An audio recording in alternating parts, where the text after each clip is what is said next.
¿Qué crees que significa este huevo de avestruz colgando de una concha en esta pintura de uno de los artistas más importantes del Renacimiento? Hola, ¿qué tal? Yo soy Belén Montilla y en este vídeo te voy a hablar del primer arte renacentista, el arte del 480. El arte del Renacimiento abarca a grosso modo dos grandes siglos, el siglo XV, al que en italiano llamaríamos 480, y el siglo XVI o 500, que dejaré para otro vídeo. El Renacimiento es un movimiento artístico y cultural que nace en una Italia fragmentada políticamente, pero donde ya empezamos a ver una serie de factores socioeconómicos que fomentarán el desarrollo del arte de una forma brutal.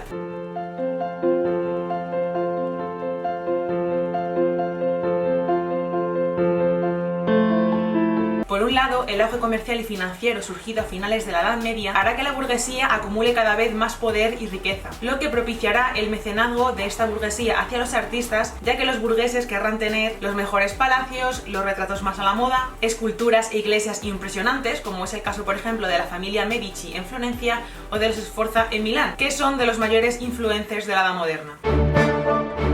Por otro lado, y al contrario de lo que generalmente se cree, durante la Edad Media Italia no se había desvinculado de su pasado clásico, gracias al recuerdo del Imperio Romano y a la presencia de numerosas ruinas. Además, el desarrollo de las universidades iniciado durante la Baja Edad Media y el nacimiento de las academias durante este siglo XV favorecieron una nueva forma de pensar y ver el mundo basada en la ciencia y en el conocimiento del ser humano, esto es, el antropocentrismo. Esta nueva concepción del universo ponía al ser humano en el centro de todo. Dios era importante, sí, pero si nosotros hemos sido creados a su imagen y semejanza, pues será porque también somos importantes, ¿no? Al movimiento cultural surgido de este pensamiento se le llamará humanismo y supondrá una transformación bestial del occidente europeo durante el siglo XVI. Durante el 480 nos encontraremos un arte de transición entre lo medieval y lo puramente renacentista. Hay que tener en cuenta que es a mitad de siglo, en 1453, cuando se produce la caída de Constantinopla y por lo tanto se produce el fin del Imperio Romano. Y esta fecha fue la elegida por los historiadores para dar por finalizada la Edad Media y dar comienzo a la Edad Moderna. Por lo que digamos que durante el 480 todavía nos movemos entre dos mundos. De momento, en este siglo XV nos quedamos en Italia, que no es poco, y vamos a ver cómo evolucionan las tres grandes artes cronológicamente. Empezamos por la arquitectura, donde destacarán principalmente dos arquitectos, Filippo Brunelleschi y Leon Battista Alberti. Y tú te preguntarás, vale, ya me has contado lo del humanismo, lo del antropocentrismo, pero ¿por qué se llama Renacimiento?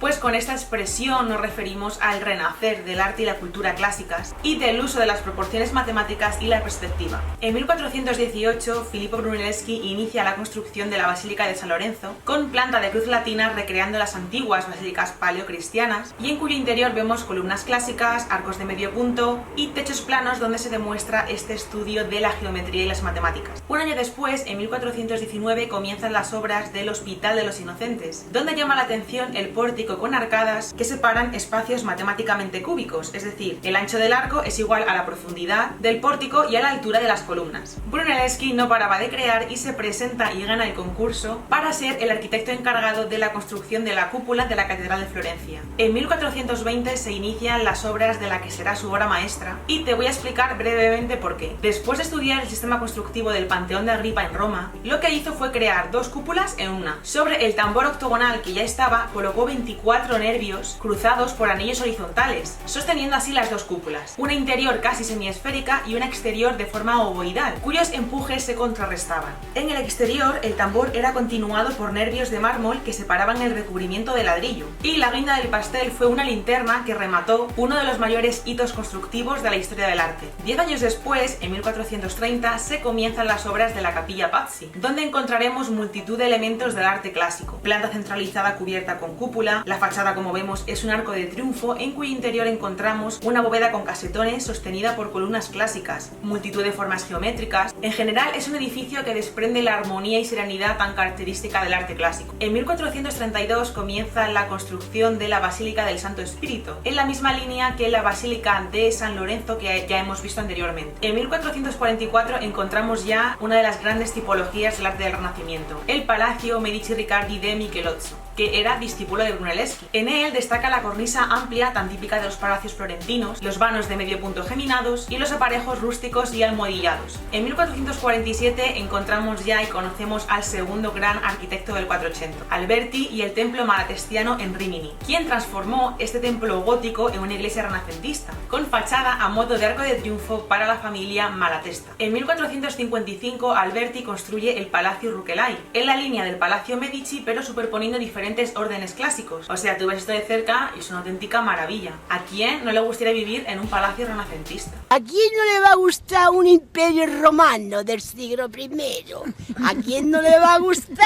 En 1462 se inicia la construcción de la Basílica de San Andrés de Mantua por parte de Alberti, un templo con planta de cruz latina cuya nave está cubierta por una bóveda de cañón con casetones y destaca también por su fachada con forma de arco de triunfo, que como vemos es un recurso bastante común en la arquitectura del 480, sobre todo para las fachadas de las iglesias. En 1470 Alberti termina la fachada de Santa María Novella en Florencia, que había sido iniciada durante el gótico y cuya remodelación Alberti planificó en la línea del arte renacentista. Un cuerpo superior más estrecho unido a otro inferior más amplio, en los que vemos elementos clásicos como un frontón, volutas, pilastras, columnas de orden corintio, arcos de medio punto, todo en mármol blanco y verde. En 1481 se inician las obras de dos edificios muy singulares en Venecia, el Palacio Vendramin Calergi y la iglesia de Santa María de Miracoli, ambos del arquitecto Pietro Lombardo, donde aún vemos ya esa influencia del arte gótico pese a estar a finales del 480. Empezamos la cronología de la escultura del 480 en 1404 con Lorenzo Ghiberti, quien ganó el concurso para esculpir las segundas puertas del baptisterio de Florencia. Se componen de 28 paneles lobulados con escenas en relieve del Nuevo Testamento y donde destacan por principalmente representar a personajes con una gran fuerza anatómica. En 1417 conocemos ya a otro gran escultor del 480, Donatello y su San Jorge, que es una obra de transición entre la estilización del gótico y la fuerza expresiva del Renacimiento. En 1419 se termina la construcción de la Fonte Gavia de Jacopo della Quercia, una obra monumental en mármol con escenas del Antiguo Testamento y de la historia de Roma y que por sus características nos anticipa a la escultura de Miguel Ángel. En 1425 Ghiberti comienza las terceras puertas del baptisterio de Florencia, llamadas también las puertas del paraíso. Aquí ya vemos 10 paneles cuadrados con pasajes del Antiguo Testamento, donde se representan escenas en alto relieve y bajo relieve en bronce, creando diferentes perspectivas y una gran expresividad. De 1425 a 1455, o sea, durante 20 años, vamos a ver la evolución escultórica de Donatello, quien avanza de esta estilización que ya hemos visto anteriormente en el San Jorge hacia una mayor expresividad en también esculturas de bulto redondo o relieves como el de la cantoría de la Catedral de Florencia, donde se plasman escenas llenas de movimientos exagerados que dan un gran dinamismo a la pieza, o como el David, donde vemos esa ligera sensación de inestabilidad por el movimiento de la cadera del personaje y donde la belleza del pequeño cuerpo de David contrasta con la enorme y tosca cabeza de Goliat, o la estatua ecuestre del condottiero Gattamelata que Donatello tardó casi 10 años en terminar y que recupera la ideología de la escultura ecuestre romana de exaltación del poder. En 1475 encontramos una de mis esculturas preferidas, el Hércules y Anteo de Pollaiolo, que sigue en la línea de Donatello pero de una forma mucho más realista y expresiva, con estas tensiones anatómicas y movimientos de ambos personajes. De un año posterior es el David de Andrea del Verrocchio, muy parecido al de Donatello. La pintura del 480 es mi parte favorita e iniciamos esta cronología en 1423 con los frescos de la Capilla Brancacci de Masaccio y Masolino. En ellos vemos la transición entre la pintura gótica y la renacentista. Escenas bíblicas donde se resalta la fuerza expresiva de las figuras, la perspectiva, la iluminación y los espacios arquitectónicos clásicos, algo que también veremos años después en el fresco de la Trinidad o en La Virgen y el Niño de Masaccio, quien vivió solo 27 años pero fue uno de los pintores decisivos en el desarrollo de la pintura del Renacimiento. En 1426 Frangelico pinta esta obra maestra de transición y es una pintura muy singular que sirve perfectamente para explicar esta transición entre ambos estilos. Del gótico aún conserva ese detallismo propio de la miniatura, los dorados y el alargamiento y la fragilidad de las figuras, o que Adán y Eva aparezcan vestidos antes de que el desnudo se convierta en algo natural durante el Renacimiento. Y sin embargo vemos ya perspectivas, formas y espacios arquitectónicos renacentistas. En 1440 Paolo Uccello pinta la Batalla de San Romano, donde vemos diferentes escorzos, líneas de fuga y unas figuras llenas de volumen en escenas de gran dinamismo, aún con ciertas reminiscencias del gótico. En 1461 Andrea Mantegna pinta El Tránsito de la Virgen, que era un pintor que conocía perfectamente las reglas de la perspectiva y el volumen. Vemos personajes con grandes ropajes llenos de pliegues, con un fondo que nos transporta a otro lugar lejos de este primer plano. De 1465 son los retratos de los duques de Urbino de Piero della Francesca, que muestran el prototipo de retrato renacentista. El personaje de perfil en un primer plano, parecen personas importantes pero a la vez se las muestra de forma realista, mientras que en un segundo plano observamos un paisaje renacentista pues a la moda de la época. En 1472 Piero della Francesca, que como ya hemos dicho era un amante de la geometría, pinta la Sacra Conversación o también la llamada Madonna de Brera, que es un prototipo de Madonna muy típico del Renacimiento y un cuadro muy singular. Vemos a la Virgen y al Niño acompañados de diversos personajes en un espacio arquitectónico renacentista está increíble. Y al fondo una concha donde, atención, pende un huevo de avestruz, que se ha interpretado como símbolo de la resurrección. También es muy interesante la figura en la que se representa al niño Jesús, recostado sobre el regazo de su madre en una postura un tanto extraña y contorsionada que nos prefigura el pasaje de la Pasión. Algo similar realiza Piero della Francesca en 1475 con la llamada Ciudad Ideal, donde podemos observar grandes perspectivas, edificios de planta centralizada en un prototipo de ciudad renacentista. De ese mismo año es el Cristo muerto sostenido por un ángel de Antonello da Messina. Es un cuadro de influencia flamenca donde destaca la monumentalidad de Cristo y ese tono amarillento de la piel y la calavera que nos acercan a la muerte. De 1482 son dos obras maestras del Renacimiento realizadas por Botticelli: La Primavera y El Nacimiento de Venus, dos pinturas de temática mitológica y carácter narrativo, donde vemos cómo se trabaja minuciosamente la anatomía de cada personaje, la perspectiva, los volúmenes y los colores. En 1482 el pintor Pietro Perugino